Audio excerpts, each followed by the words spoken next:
Salut, je m'appelle Timothée Spinelli, j'ai 16 ans et je fais ma rentrée scolaire au lycée Claude Monet au Havre. Et ouais, en plus, je viens d'intégrer le centre de formation de football du HAC.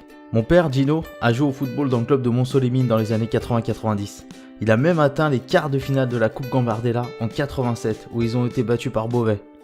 Il m'en a tellement parlé, son grand match comme il dit, son rendez-vous avec l'histoire, ce mélange d'excitation, de nostalgie et de frustration d'échouer si près d'un titre tant convoité par un jeune footballeur français. Comme mon nom vous l'indique, je suis d'origine italienne. Mon arrière-grand-père Francesco a quitté son pays natal pendant la Deuxième Guerre mondiale pour fuir le régime fasciste de Mussolini et s'est installé en Saône-et-Loire où il a obtenu un travail de mineur de fond. Il y a rencontré Huguette et ils ont eu 8 enfants, mais 2 sont malheureusement décédés dans leurs 6 premiers mois de vie. Dans les 6 autres, il y a mon grand-père, Alberto, chez qui je passe 2 semaines tous les étés avec ma petite sœur, Marie. Mamie Josette et papy Alberto sont toujours contents de nous avoir avec eux. Ils vivent dans une maison mitoyenne de la mine, juste à côté de la voie de chemin de fer. Les Michelines, comme ils disent, nous saluent en passant quand nous sommes dans le jardin. Tous les jours avec papy, on va jouer à la pétanque. J'aime bien, car je suis le petit jeune. Et du coup, il me laisse la place de tireur. Donc je m'entraîne le plus possible pour faire un maximum de carreaux. Après avoir obtenu son BTS MUC, enfin avant ça s'appelait Action Commerciale je crois, mon père a trouvé un emploi dans une grosse société de négoce au Havre. Il a déménagé et y a rencontré ma mère, Rose. Maman a 2 sœurs, Claire et Isabelle, et papa a 2 frères, Vincenzo et Rosario. La mère de maman, ma grand-mère, est d'origine espagnole et s'appelle Maria. Mon grand-père, c'est Papy Paul. Des Espagnols d'un côté, des Italiens de l'autre, je peux vous dire que dans les dîners de famille, ça chauffe des fois. Paul et Maria habitent à 2 rues de notre maison, donc j'en profite après les cours, je passe les voir tous les jours. Mais cette année, c'est différent. J'ai un planning aménagé et beaucoup d'heures d'entraînement de foot. J'ai commencé le foot en club à l'âge de 6 ans à Octeville-sur-Mer. Ma famille venait me voir à tous les matchs et souvent c'est papy qui m'emmenait à l'entraînement le mercredi. Puis après des détections, j'ai intégré les U13 du district de football de Seine-Maritime. Puis j'ai été repéré par le HAC et me voilà au centre de formation. Mon idole, c'est Paul Pogba bien sûr, qui a joué au Havre quand il était jeune, même quand il était plus jeune que moi. Mais mon jeu c'est plus celui de Riyad Mahrez et dans mon ancienne équipe, on me comparait souvent à lui. J'aime bien dribbler, faire perdre la tête aux adversaires et j'aimerais trop être champion d'Angleterre comme lui. Et puis un jour, je voudrais intégrer l'équipe de France, comme Mandanda. J'adore ce joueur, j'aimerais bien lui marquer un but un jour. Mais ici le taulier, c'est Jean-Michel Lesage. Je rêve à tout ça tout le temps, mais pour le moment, c'est les cours. Pour cette année en seconde, avec le centre de formation, les entraînements, tout ça, on m'a mis en binôme avec une fille, Manon.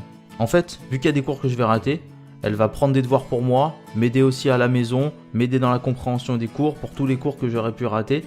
Bon, j'espère que ça va bien se passer. Au début, ça m'a un peu saoulé quand mon on te met en binôme avec une fille. J'avoue que j'étais pas très chaud. Mais bon, quand je l'ai vue, Manon est une jolie petite blonde, bien à croquer. Ça peut le faire. Elle était dans un autre collège que moi et elle a fini 3ème du département au brevet. C'est un peu une tête. On s'est donné rendez-vous à l'entrée du bahut pour le premier jour. À 7h30, je retrouve Manon devant le lycée. Pour notre première journée, la matinée sera consacrée à la visite du lycée. Manon, elle, y est déjà allée pendant la journée découverte avec sa classe en 3ème.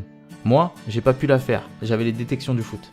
Du coup, elle me parle de ce qu'elle connaît déjà. Elle a pas mal de conversations, la petite. Elle me dit aussi qu'elle est pas fan de foot et préfère la musique et le dessin.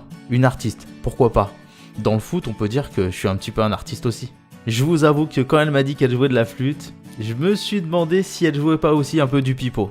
J'ai pas de copine, car j'en avais une au collège, mais je voulais profiter de mes vacances d'été. Donc je l'ai larguée à la fête de fin d'année après le brevet. On m'a dit que ça se faisait pas trop, mais je voulais vraiment profiter de mon été, faire de nouvelles rencontres. Et puis bon, la piscine, le lac... Ah, on trouve de jolies filles. Alors pour le début d'année, je me penche sur la petite Manon et je discute tranquillement avec elle. Même si elle me tape tout un speech comme quoi elle est contente d'être dans le lycée Claude Monet, car ça l'inspire, Monet, les artistes, je l'écoute en faisant genre que ça m'intéresse. Je marque des petits points quoi. La visite du matin est terminée et on va au self. À la cantine, je fais très attention à ce que je mange. Je fais attention en général, mais encore plus à la cantine, car la bouffe est pas top. Du coup, je prends juste des pâtes nature et une petite pomme. La nutrition, c'est important. J'ai bien écouté ce que CR7 a dit, et il a dit que pour devenir un grand athlète, fallait bien dormir et bien se nourrir. Du coup, je commence par bien me nourrir. La salle est bondée. On s'installe tranquillement dans un coin, face à face, et on commence à manger. On discute de tout, de rien, de la vie, des cours, de ce qu'on a fait pendant l'été. Le repas se passe tranquillement. Au moment où je commence à croquer dans ma golden, je me dis que je croquerais bien dans l'autre blonde qui est assise en face de moi. À la fin du repas, Guillaume et Steven, 2 mecs qui sont au centre de formation avec moi, viennent me voir. Ouais, j'ai quelques types qui sont avec moi dans l'équipe du centre de formation WAC dans le lycée et il y en a même quelques-uns qui sont dans ma classe. Steven joue ailier dans mon équipe. C'est un petit blondinet, fluet, tout menu là, tout cuss comme ça, mais il a des appuis incroyables, un très bon dribble. Ah, il y a de la concurrence, hein, sauf que lui il joue plutôt à gauche et moi je jouerai plutôt à droite. Guillaume, lui, c'est le rock de la défense centrale. 1m90, de larges épaules, ultra musclé, c'est un vrai mur. Il me semble qu'il m'a dit qu'il était originaire de la Guadeloupe, je crois que c'est son père qui est guadeloupéen. Du coup, ils passent me voir les deux et ils me proposent de sécher l'après-midi de cours pour aller taper la balle au campus à la fac. En fait, il y a des U20 qui nous ont invités et apparemment, il y aura des petites universitaires qui aiment bien les joueurs de foot. Au moment où ils me proposent ça, Manon me regarde, elle les regarde, elle souffle, elle me regarde, elle a pas l'air d'apprécier. En fait, cet après-midi, on doit voir tout le planning de cette année, on doit voir tous nos profs, ça va un petit peu poser les bases de mon année de seconde. Donc voilà, je sais pas quoi faire. Soit je reste avec Manon, je passe l'après-midi à découvrir le programme de l'année scolaire, soit je vais avec les potes pour frimer un peu devant des jolies meufs de la fac. Pour l'instant, la seule chose dont je suis sûr, c'est que ce soir j'ai entraînement. Mais pour cet après-midi, je sais pas quoi faire. Du coup, me voilà en face d'un choix assez cornélien. Aller faire la fête avec mes potes ou passer l'après-midi en cours avec Manon. Pour l'instant, j'ai aucune idée de ce que je vais décider, mais tout ce que je sais, c'est que je dois le faire rapidement.